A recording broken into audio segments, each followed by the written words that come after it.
Om Jnana-timirandasya Jnanjana-shalakaya Chakshurunmilitam yena Tasmai Shri-Gurave Namah.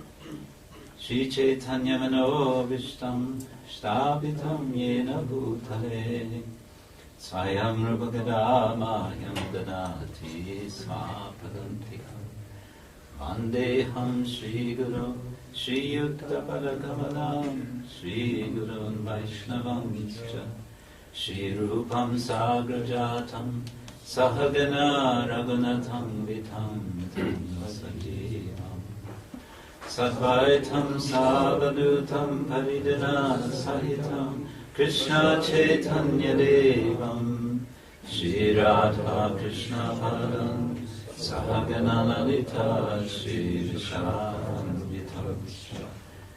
Namah Om Vishnu-padaya Krishna Pristaya Bhutale Srimate Bhakti-vedanta Swami Iti Namine Namaste Saraswati Deve Gauravani Pracharine Nirvishesha Shunyavadi Paschatya-reshatarine Vanchakalpatarvyascha Kripasindhubhyevacha Patitanam Pavanebhyo Vaishnavebhyo Namo Namo.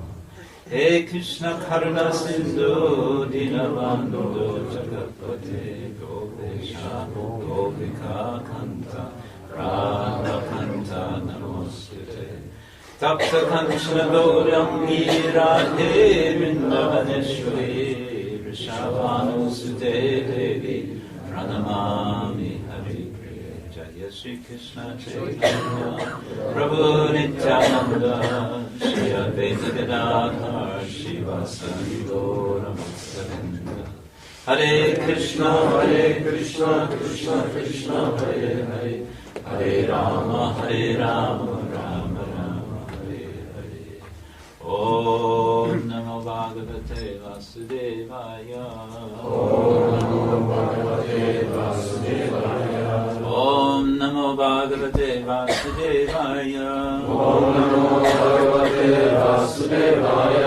Om Namo Bhagavate Vasudevaya Narayanam Namaskritya Naram Chaiva Narottamam Deving Saraswatim Vyasam Tato Jayamudiraye Nashtapareshu Vabhadreshu Nityam Bhagavata Sevaya Bhagavati Uttama Shloke Bhaktir Bhavati Naishtiki. This morning we're reading from Srimad-Bhagavatam, Canto 2, Chapter 1, the first step in God realization, text number 39. Čteme z druhého zpěvu Srimad-Bhagavatamu, první kapitoly zvané První krok v realizaci Boha, stropy 39. Sarva-dhī-vṛtty-anubhūta-sarva sarva-dhī-vṛtty-anubhūta-sarva sarva-dhī-vṛtty-anubhūta-sarva sarva-dhī-vṛtty-anubhūta-sarva ātmā yathā svapna-janekṣitaikaḥ ātmā yathā svapna-janekṣitaikaḥ ātmā yathā svapna-janekṣitaikaḥ ātmā yathā svapna-janekṣitaikaḥ tam satyam ānanda-nidhiṁ bhajeta tam satyam ānanda-nidhiṁ bhajeta tam satyam ānanda-nidhiṁ bhajeta tam satyam ānanda-nidhiṁ bhajeta nānyatra sajjed yata ātma-pātaḥ nānyatra sajjed yata ātma-pātaḥ nānyatra sajjed yata ātma-pātaḥ nānyatra sajjed yata ātma-pātaḥ. Translation and purport by His Divine Grace A.C. Bhaktivinoda Swami Srila-Prabhupada. Mysl je třeba soustředit na nejvyššího pána, osobnost božství, který sám sebe vkládá do mnoha projevů, podobně jako obyčejná bytost vytváří tisíce různých projevů ve svých snech. Mysl je třeba soustředit na něho, na jedinou absolutní pravdu plnou blaženosti, neboť všechno ostatní mate a vede duši k vlastnímu úpadku. V tomto verši veliký... We need English also. No, that's right. We have an English guest. Okay. Maybe he can get a copy of the book and save some time. I wanted to say before we read the purport, please listen carefully. Se vás pečlivě poslouchejte teď, než budeme číst význam. You're going to be tested. Budete testováni.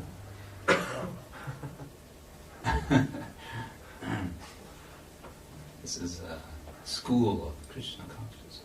To je škola vědomí Krishna. One of the processes of schooling is evaluation. Jedna z součástí školení je hodnocení. To see what you catch from what you hear. Když se vidělo, co jste pochytili z toho, co slyšíte. Okay. Takže budeme číst význam. V tomto verši veliký Goswami, Šla Šukadev, naznačuje, jak vypadá oddaná služba. Snaží se nás přesvědčit, abychom se na místo odvádění své pozornosti do několika odvětví seberealizace soustředili na nejvyšší cíl realizace, uctívání a oddanosti, na nejvyšší osobnost božství. Seberealizace je vlastně bojem o věčný život, proti hmotnému zápasu o existenci. A yogi nebo oddaný se proto milostí iluzorní energie střetává s mnoha svody, které mohou velkého bojovníka znovu zaplést do otroctví hmotné existence. Jogin může z hmotného hlediska dosáhnout zázračných úspěchů, jako je anima a ladhima, může být nejmenší z nejmenších, nejlehčí z nejlehčích. To platí i pro obyčejné věci. Je možné získat mnoho hmotného požehnání v podobě peněz a žen. Člověk je ovšem před těmito svody varován. Znovu se zaplést do takové iluzorní rozkoše znamená vlastní úpadek a další uvěznění v hmotném světě. A proto se má každý držet pouze své vytříbené inteligence. Nejvyšší pán je jeden a jeho expanze jsou mnohé. Je tedy nad duší všeho. Když se na něco díváme, musíme vědět, že naše vidění je druhotné a prvotní je vidění pánovo. Nic nemůžeme vidět, aniž by to předtím viděl pán. To je tvrzení Véd a Upanishad.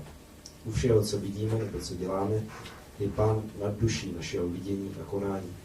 Tuto teorii současné jednotnosti a odlišnosti mezi individuální duší a nadduší učil pán Sri Chaitanya Mahaprabhu jako filozofii ačintya-bheda-bheda-tattva.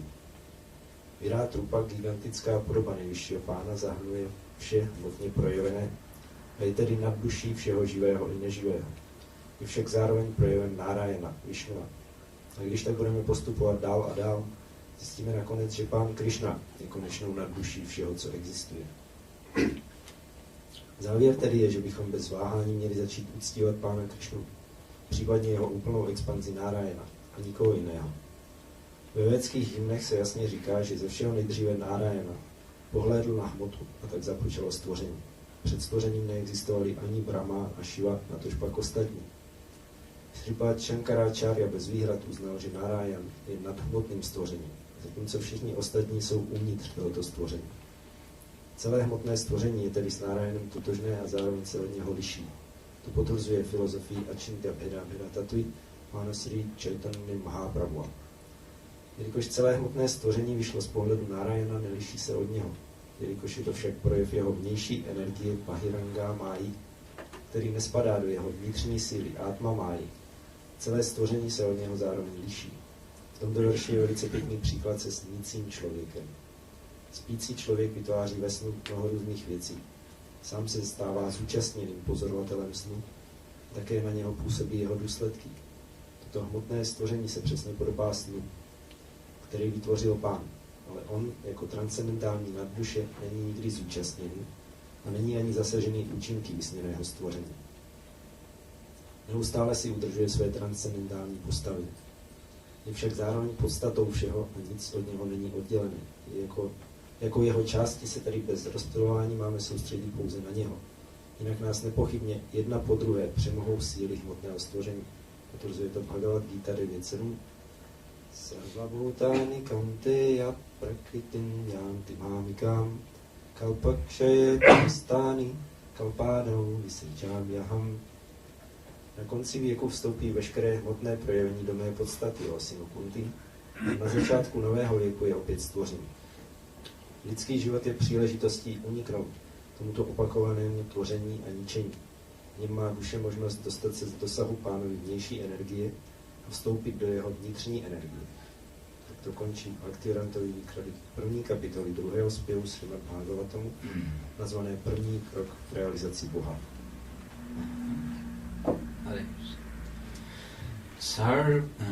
sarva-dhī-vṛtty-anubhūta-sarva ātmā yathā svapna-janekṣitaikaḥ tam satyam ānanda-nidhiṁ bhajeta nānyatra sajjet yata ātma-pātaḥ.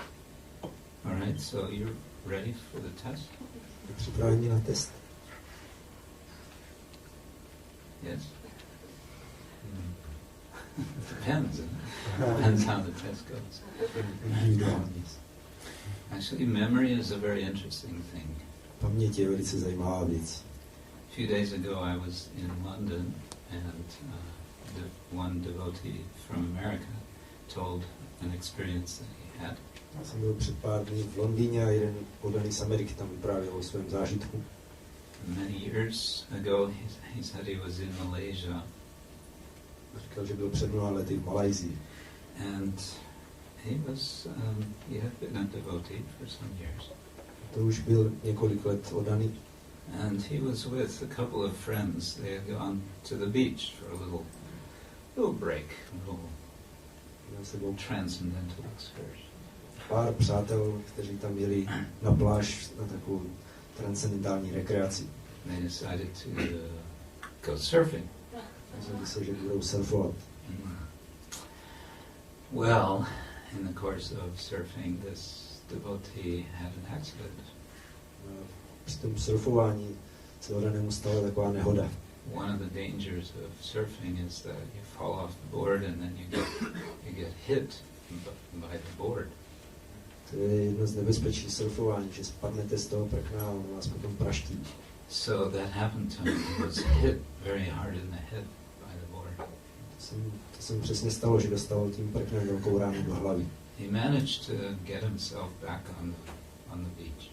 Jak se mu podařilo dostat se zpátky na pláž. And his consciousness was just kind of swimming in circles.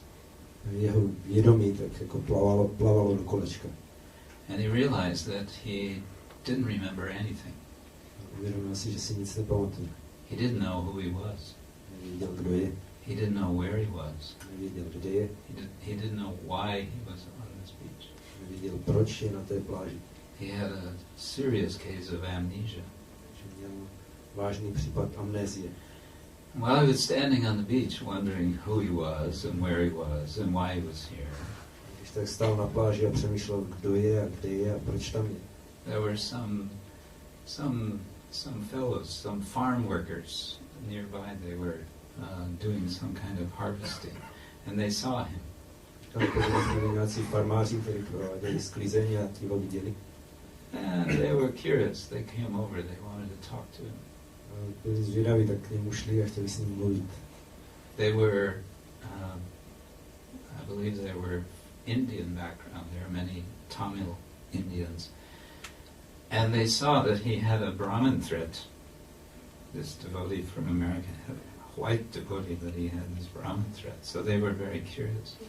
Myslím, že oni měli nějaké indické předky, tam je hodně tamilských Indů a viděli, že ten americký oddaný má na svém bílém těle brahmanskou šňůru, takže s ním chtěli mluvit. So they were a little bit challenging him. So you are Brahman, huh? Trochu vyzývali, takže vy jste Brahman. But you were born into a Brahmin family, yes? Jste se narodil do brahmanské rodiny? Well, no, not exactly. To ani tak ne. So that much he could remember, that he was not born in a Brahman. To si ještě vzpomněl, že se nenarodil v brahmanské rodině. He still couldn't remember where he was, or who he was, or why he was where he was. Pořád si nepamatoval, kdo je a kde je a proč je tam, kde je.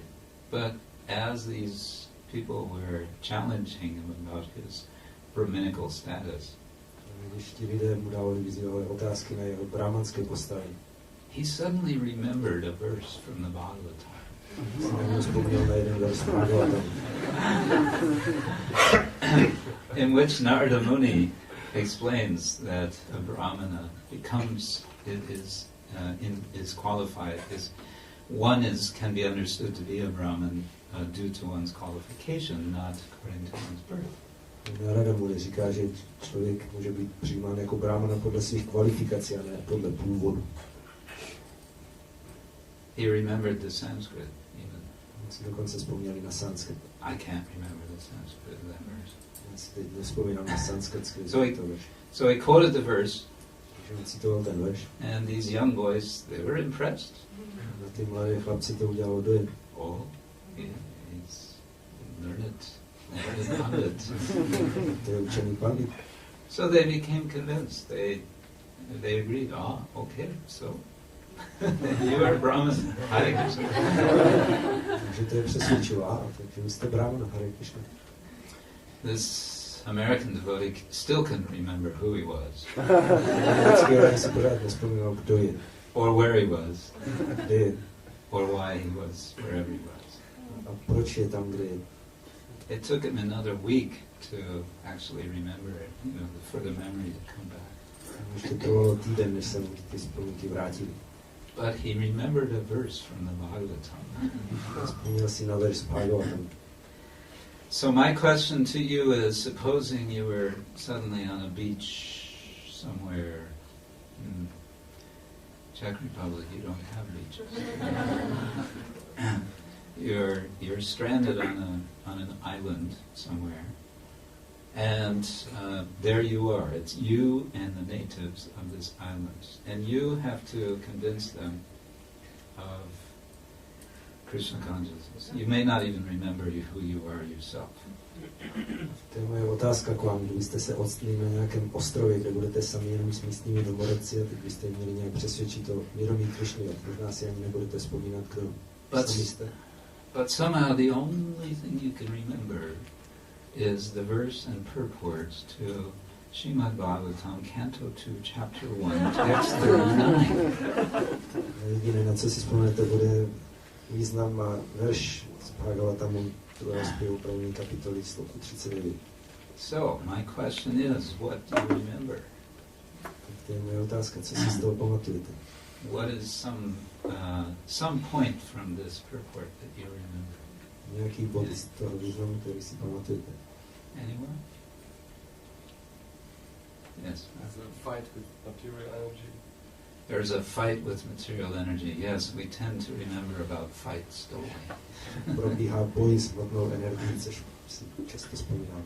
What is Prabhupada's point about the fight with material energy? Co o tom Prabhupada říká o boji s hmotnou energií? I'm keeping Narakriti on the spot. Ještě se zaměřuji pořád na Narakriti. The living entities are struggling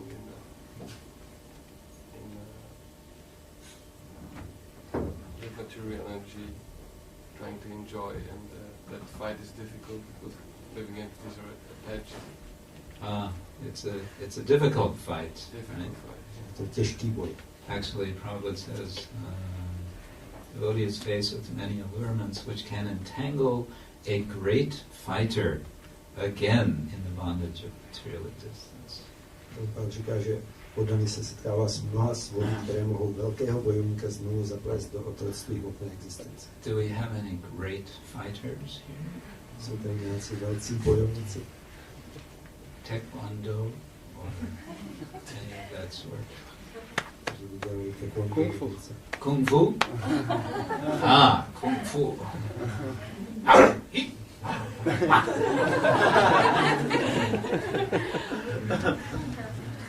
So, what else do we remember? Co dál si pamatujeme? Yes. That Paramatma see everything before us and we see. Aha, Paramatma sees everything before we see. Na duše všechno vidí dřív, než my to vidíme. What was the significance of that point? Jaký má tenhle bod význam? How do we relate that to something else that Prabhupada is saying? To můžeme vztáhnout k jiným věcem, které Prabhupada říká. What's the point behind the point? That's one way to remember.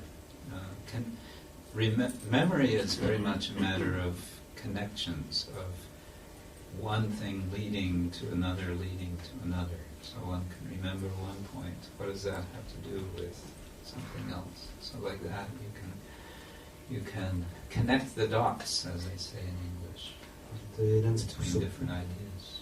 vzpomínání, když se snažíme vidět souvislosti mezi jedním bodem a druhým, spojovat dva body různé myšlenky. Yes, you were going to say. Krishna is like a universal form and also he's inside everyone and you can see also that he's outside and inside everything. Okay, he's outside, he's inside everything. Krishna je uvnitř všeho i vně všeho. What else? Someone remember? Yes. That we should be always focused on the Supreme Lord. We should always think of him and not be bewildered by other yoga processes. Okay, yes. That's Máme good. pořád zaměřovat na nejvyššího pána a nechat se rozptýlit jinými jogovými procesy. Have you heard this point before? Has Srila Prabhupada made this point elsewhere? Říkali jste, nebo slyšeli jste o tomhle bodě už i předtím, že by šlo Prabhupada o tom mluvil na jiném místě?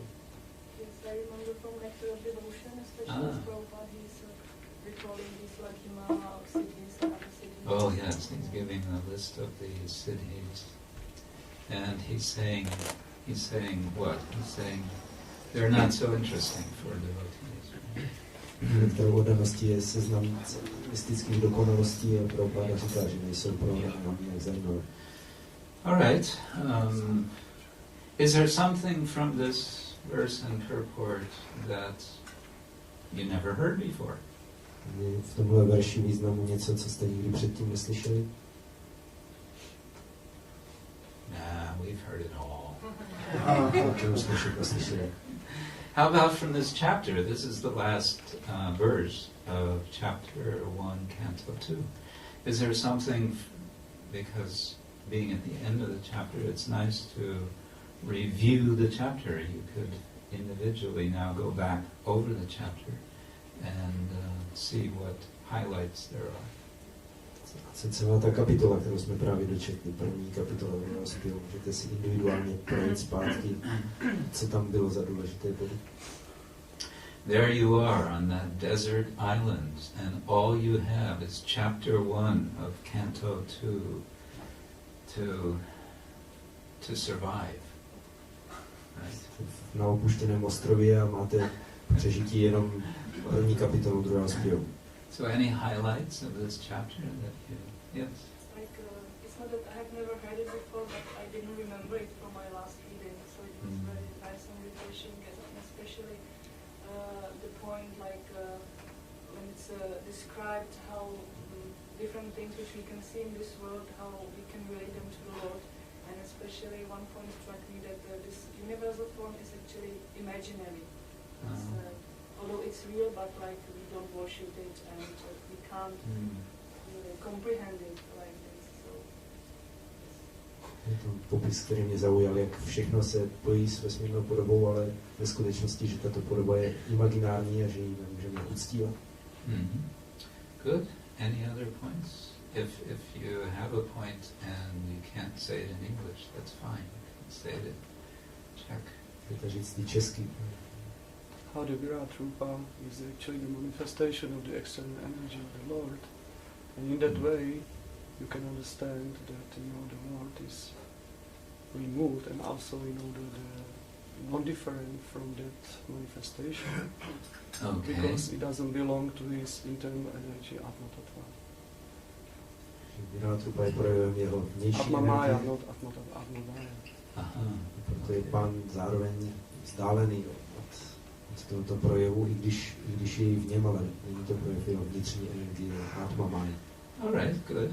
Now, what are some of the particulars that are given in this chapter about this universal form? Jaké jsou konkrétní údaje o vesmírné podobě uvedené v této kapitole? You've already had twice, someone else. Yes.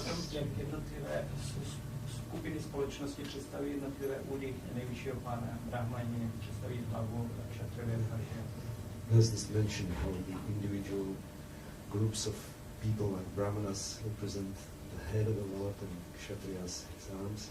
That What was, connection is there? yes, you're remembering from 2 verses ago. That's good. To bylo před 2 verši, to bylo vzpomínka.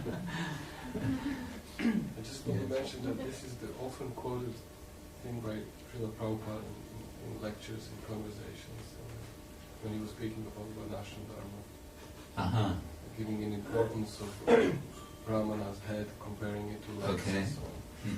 To je věc, kterou Prabhupada často zmiňoval v různých rozhovorech, přednáškách, kde brahmanové jsou hlava a ostatní jsou méně významní. Yeah. Ostatní jsou jiné části těla. There's another place, actually a more famous place in Vedic literature where this point is made about the 4 varnas, and that's the Purusha Sukta. Takže je také ohledně těchto, ohledně Varnashram Dharmě je také zmíněna Purusha Sukta. Jako ještě důležitější, jako známější místo, kde se to nesou. This is a team effort of translation. I made a mistake and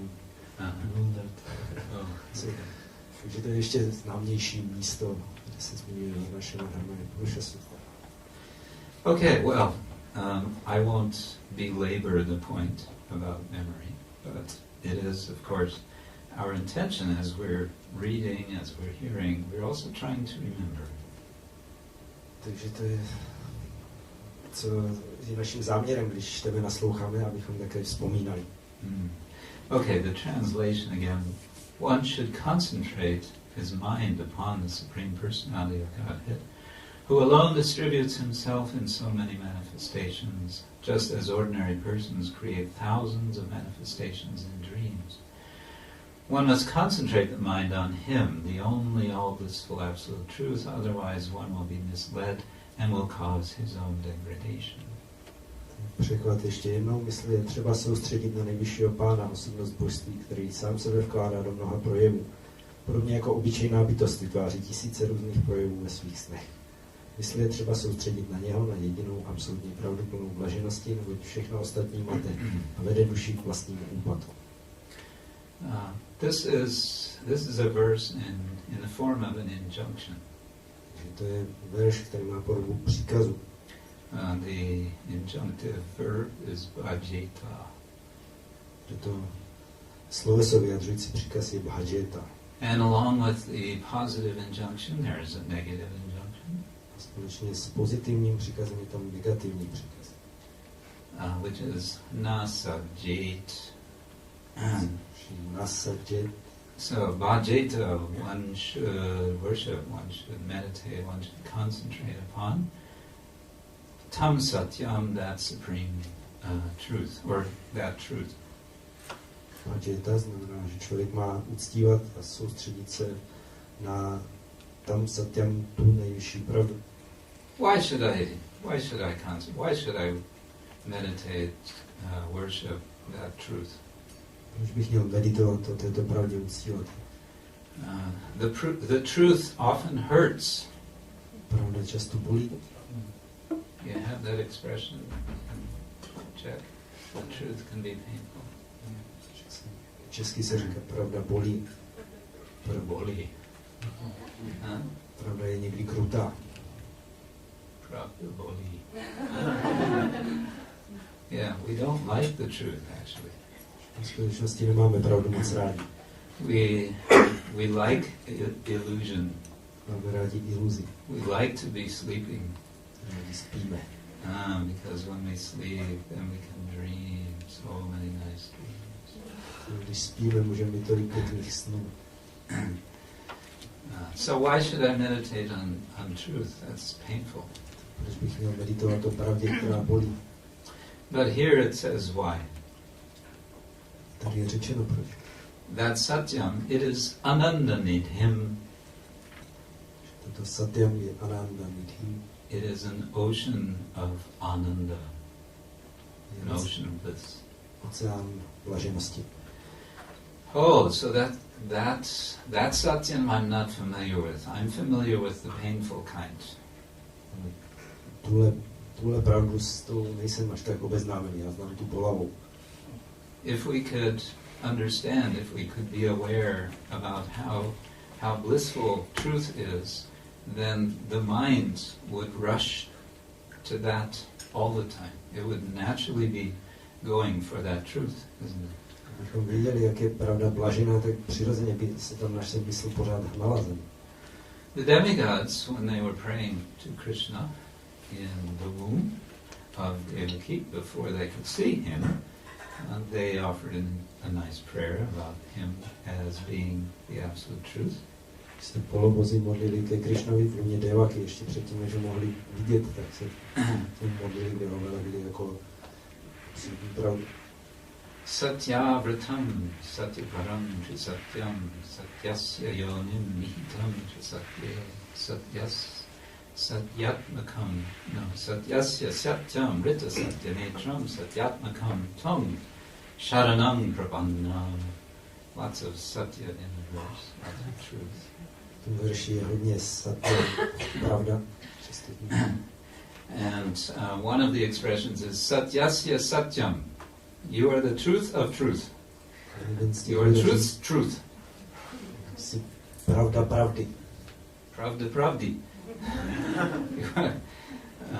You are looking for truth. I am the truth, Krishna says, behind that truth. I am the very substance of truth. Hledáš pravdu a já jsem pravdou. Za touto pravdou jsem její podstatou. The word satya, of course, also is related to the idea of being of sat, reality, that which is real. Satya se také pojí se slovem sat, což vyjadřuje, že je to něco reálného. In spiritual life, we are, at least theoretically, trying to get to real life, as opposed to illusory life. V duchovním životě, alespoň teoreticky, se snažíme dobrat ke skutečnému, reálnému životu, na rozdíl od iluzorního. We are after the supreme truth. Hledáme nejvyšší pravdu. Satyam param dhimahi is the expression in the very first verse of the Bhagavatam. Je řečeno hned v prvním verši Srimad-Bhagavatam. And that truth is, we understand, one, is singular. A je řečeno, že tato pravda je jedna, je v jednotném čísle. One of the reasons that we're not so inclined to that ocean of bliss, which is truth, is because of its singularity. We're not so attracted to singularity. Jeden z důvodů, proč nás tolik nepřitahuje ten oceán blaženosti, kterým je pravda, že je jedna, nás moc neláká, co je jenom jedno. We like variety, that is, we say, natural. Máme rádi rozmanitost, což je přirozené. And we think that if we go for the singularity, which is the absolute truth, we'll lose the variety.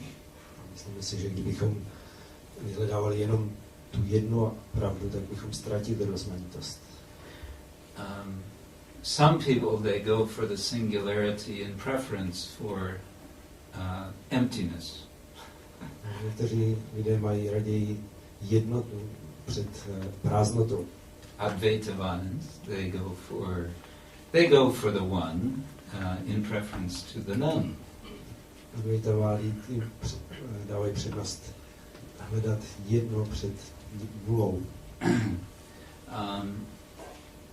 this, of course, shunya or shunyata is also not attractive to devotees. Samozřejmě to šunyata také není pro dané přitažlivé. We agree that there is an emptiness. Souhlasím, že existuje prázdnota. What do I mean by that? Co tím myslím? Yugaitam nimeshena chakshusha pravishaitam shunyaitam jagat sarvam govinda virahiname. So when you meet a Buddhist and he says all is emptiness, Když potkáte nějakého buddhistu a on řekne všechno je prázdnota, you can say, yes, you're right. můžete říct, máš pravdu, ano. I completely agree with you. Úplně s tebou souhlasím. This whole world is empty. Celý tenhle svět je prázdný. Shunyaitam jagat sarvam. Shunyaitam jagat sarvam. Very good. But then you ask that person why it is empty. A pak se té osoby zeptáte, proč je prázdný. Govinda virahena me. Govinda virahena. By means of the viraha, by the separation from Govinda, it has become empty. Způsobuje viráha, nebo odloučení od Pána, tak kvůli tomu je prázdný. It is perceived as empty. You are perceiving emptiness, you can say, I am also perceiving emptiness, but I know why I am perceiving emptiness, and you do not know why you are perceiving emptiness. Můžete říct, ty vnímáš prázdnotu, já taky vnímám prázdnotu, ale já vím, proč vnímám prázdnotu, když ty to nevíš. So then we are interested in that one, Govinda, who is satyam, who is truth. But that one that's not the whole story. Nás zajímá tento jeden Govinda, který There's also many simultaneously. Ten jeden je zároveň mnoha. And Prabhupada discusses this in the purport when he talks about Achintya Veda philosophy. Prabhupada o tom mluví ve významu, když rozebírá filozofii Achintya Veda. But the verse is, in addition to giving an injunction, making a warning. Ten verš, kromě toho, že dává pokyn, příkaz, tak taky dává varování. Nānyatra sajjed. One should not, the word sajjed comes from the verbal root sanj, which means to attach, to stick, to get stuck. Don't get stuck. To je sajjet pochází od sanjate. Sanj je kořen slovesný, který znamená upnout se na něco, zaseknout se na to. Don't become part of, this super glue. Super glue usually comes in two components, right? And you put them together, and as soon as it goes together, you get a very strong attachment. Takže se nepřilepte tím dvousložkovým super lepidlem, které drží velice pevně. Don't put the two components of the super glue of material attachment together. Nedávejte tyhle dvě složky hmotné připoutanosti k sobě. Don't be attached to anything other than the Supreme Personality of Godhead. Nepoutávejte se k ničemu jinému než nejvyšší osobnosti božství. Yeah. So, this whole chapter has been talking about a first step in God realization. Celá tato kapitola mluví o prvním kroku v realizaci Boha. Giving as a means of taking this step to meditate on this form, which is a form full of variety. Což dává metodu, jak meditovat o této podobě, která je plná rozmanitosti. And it tells us of different aspects of that variety of material nature. Říká nám o různých aspektech této rozmanitosti v hmotné přírody. So we could all sort of go outside and, go for a walk and sort of look at the trees and the clouds and the sky and the earth and the water. And we could say we're meditating on the universal form of the Lord. Takže bychom mohli jít ven a dívat se na stromy a na mraky a na hlínu, na řeky a říct, že meditujeme o vesmírné podobě nejvyššího Pána. And we could think about the many human beings also as part of the universal form of the Lord. Také bychom mohli se dívat na lidské bytosti jako části této vesmírné podoby Pána. And in this way we could take a walk and devotees might ask, what are you doing, Prabhu? And you could say, I am meditating on the universal form of the Lord today. Bychom se takhle mohli procházet a něci oraní nám řeknou, co tady děláš, Prabhu?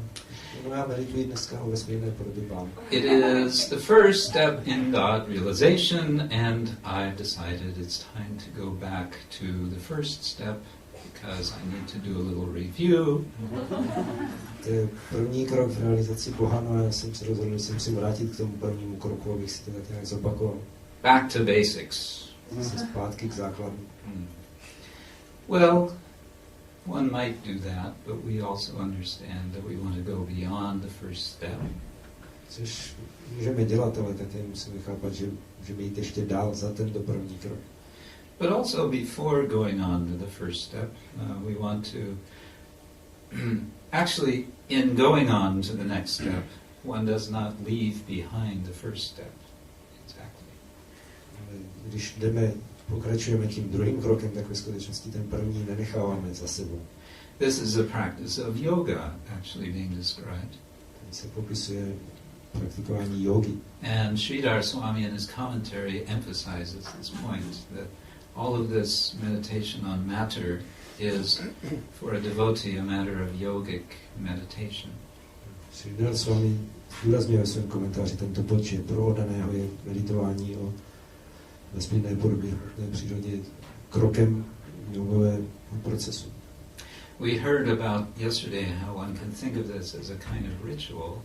Včera jsme slyšeli, jak se o tom dá uvažovat jako o nějakém rituálu. Sometimes, though, we think of rituals in a negative sense, as a routine which you don't think about. Někdy si rituály představujeme jako nějakou rutinu, o které už se nepřemýšlí. But it's supposed to be a meditation, which is deep thinking. It's focusing of the thinking process in a very deep way. To má být meditace, což znamená hluboké přemýšlení, velice hluboce usměrnit, zaměřit svoje myšlenky. So we often say, yes, I want to focus my meditation on Krishna, the Supreme Lord. Takže často říkáme, já chci zaměřit svou meditaci na Krishnu, nejvyššího Pána. And yes, I will also regard the world as the body of the Lord.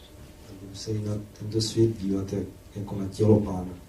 But the question might be how to regard that, let's say, that realm of interaction in which we live the course of our lives, that sort of in-between area.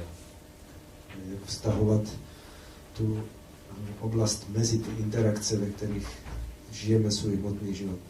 How do we regard other devotees? Tak jak se budeme dívat na druhé oddané. How do we relate to the various dravya, the various materials that we use in the course of our services, in the course of the day? Jak se budeme vztahovat k různým hmotným věcem dravya, které používáme v průběhu své služby během dne. In other words, we can ask ourselves, what about me today in Prague? How am I going to go through the day remembering the Lord? Jinak řečeno můžeme se ptát, co já tady v Praze mám dělat, jak budu vzpomínat během tohoto dne na nejvyššího Pána. And how am I going to do it in such a way that I'm not going to get stuck? Jak to budu dělat, abych se přitom někde nezasekl, nepřilekl? How am I going to regard the variety, the wonderful variety of Krishna's creation and not get stuck on anything other than Krishna? Jak budu brát celou tu úžasnou rozmanitost tohoto Krishnova stvoření, aniž bych se přilepil k něčemu jinému, než je Krishna. The motivation for not getting stuck, Shukadeva Goswami says here, ātma-pātaḥ, that if you get stuck, it means the self, the soul, goes down, down, down. motivace, proč se nepřilepit, nezaseknout, tady říká Šukadeva Swami, je ātma-pātaḥ, že v takovém případě jde duše čím dál víc dolů. So the motivation is given, the process, what is to be done is given, the activity, what is not to be given, to be done, that's all given. Takže je daná motivace, je daný proces, jak to dělat, je dané, jak co nedělat. The verse also gives an example of what is not satyam, what is asat, namely the dreaming process.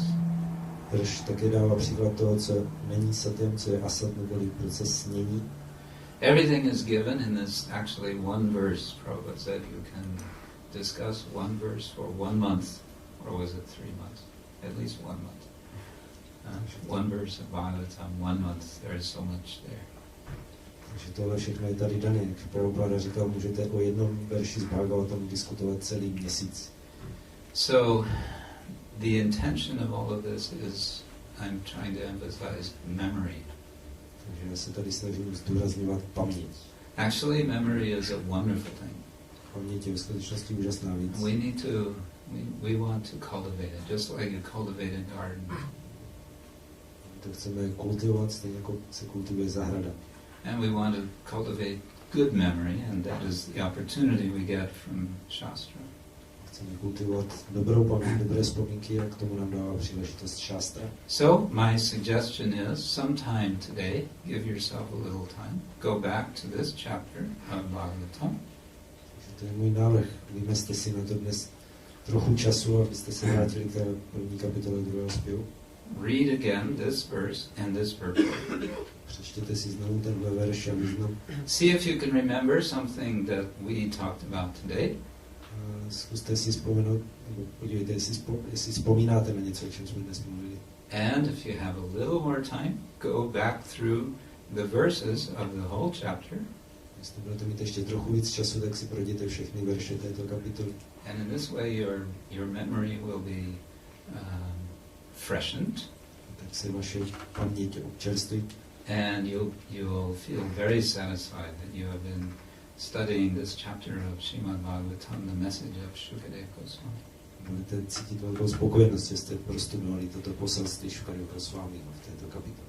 Grantaraja Srimad-Bhagavatam ki jai, Śrīla Prabhupada ki jai, Gaur Premanande.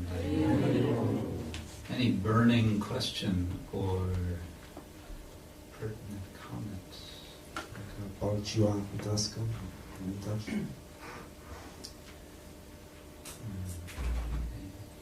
Yes. Není moc palčivá teda. Já jsem takhle tam říkal, že Krishna je pravda za pravdou. A pak třeba zase, když má Krishna kusy od másla, říká, já jsem nejedl máslo, že vlastně lže úplně do očí na mě. Jak se to dá spolu srovnat? At one point he said Krishna is the truth behind the truth.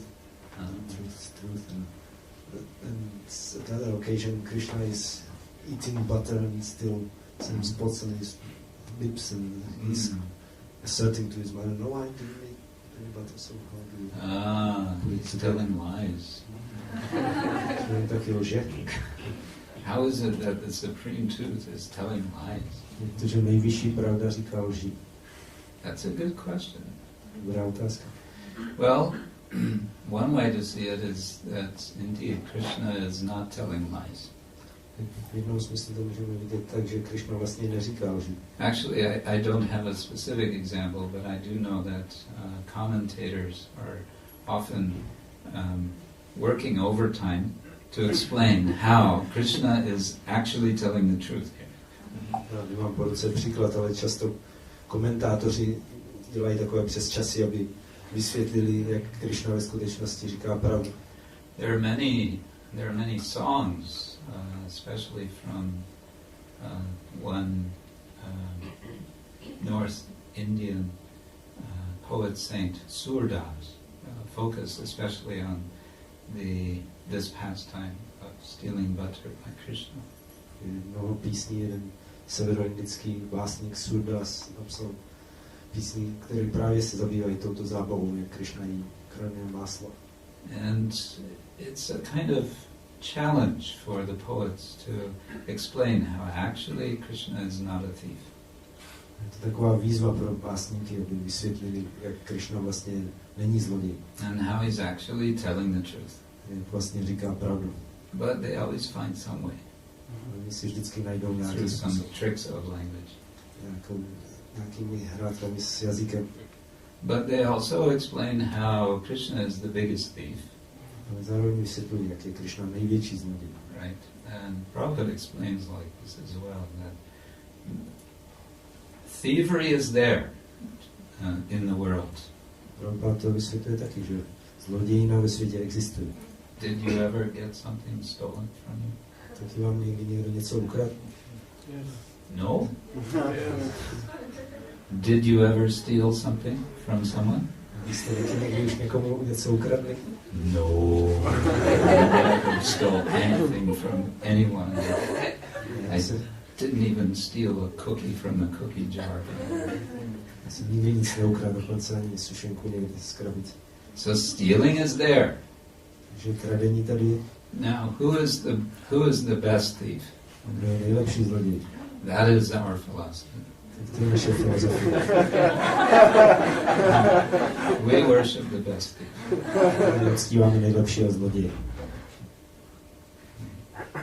His thievery is so good that people are writing poetry and singing songs about him ever since, just about his stealing. Jeho kradení je tak skvělé, že o tom lidi píšou básně a písně celou dobu. And if he is lying, then he is the best liar. No, když lže, tak je nejlepší lhář. That lying is so good, not that everyone is convinced that what he's saying is true, because when Mother Yashoda challenges that you are stealing, you are eating butter, and he says, no, I'm not, then I don't think she's convinced that he's not.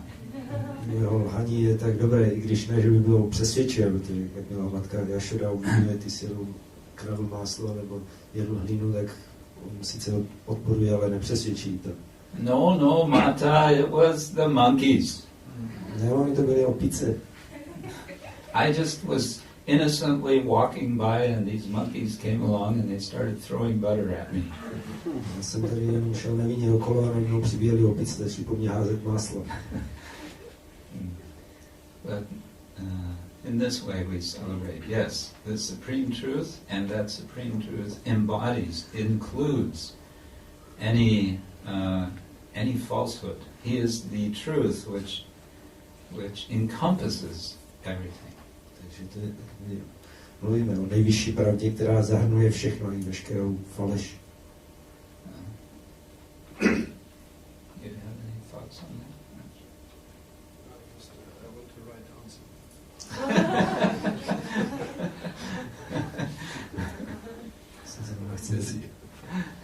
Chci něco napsat, zrovna mám práci. Okay. Yes, it's an interesting question. How is it Krishna is the supreme truth and then he's telling some lie? To je zajímavá otázka, protože Krishna je nejvyšší pravda a přitom říká lži. He's lying in such an attractive way. He is all attractive. So when he lies, even that lying is attractive. On lže velice přitažlivě, protože je vše přitažlivý, tak když lže, tak to je přitažlivé.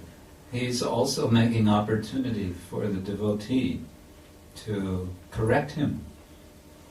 On dává také oddaným příležitost, aby ho opravili. Krishna, you are wrong, you are mistaken. Krishna, ty se mýlíš, ty You are lying. lžeš. And then Krishna is so happy, oh, my devotee is correcting me. Krishna z toho je velice šťastný. Why do Opravuje. everyone is thinking that I'm God, so I always have to be telling the truth? How boring. Všichni si myslí, že jsem Bůh, tak pořád musím říkat pravdu, to je ale nuda. I want to tell some lies sometimes. Taky občas chci zalhat. But my devotee is catching me in the act. Ale můj oddaný mě přitom nachytá. This is so much fun for Krishna. To je pro Krishnu velká zábava. Okay, thank you all. Oh, before I stop, well, maybe I should maybe I should. How many of you were at the Sankirtan festival in Germany at the end of last year? Kolik vás bylo na Sankirtanovém festivalu v Německu na konci? Okay, so not all of you. So then I will take this opportunity to show off what I've been doing. Když ne všichni, tak já mám tady příležitosti, abych ukázal, co já dělám. I just do this to assure you that I'm not just sitting on my bum. Že nesedím jenom na zadku. By Krishna's grace, we have been able to publish this book, Krishnovou milostí jsme taky pořídili vydat tuhle knížku, which is basically a revised version of the doctoral thesis that we wrote and completed. Now it's almost 4 years ago. Což je taková upravená verze mé doktorské práce, kterou jsme dokončili před 4 lety. It's called Attending Krishna's Image. Což znamená sloužení Krishnově spodobnění. Chaitanya Vaishnava Murti Seva as Devotional Truth. Chaitanya Vaishnava Murti Seva jako oddaná pravda. Yes. And it is available only in English so far. Zatím to je dostupné jenom v angličtině. So if you want to read it, either you have to learn some nice English, or you have to get someone to translate it for us into Czech language. Pokud si to chcete přečíst, buď se musíte naučit dobrou angličtinu, nebo někoho sehnat, kdo by to přeložil do češtiny. It's being translated into Polish right now. It's going to be published. Se to překládá do polštiny a bude se to vydávat. So, I don't know, maybe one day. I think we have other priorities, like Chaitanya Charitamrita and rest of Bhagavatam, right? Yeah. Anyway, so that's what I've been doing. Takže tohle to je, co já dělám.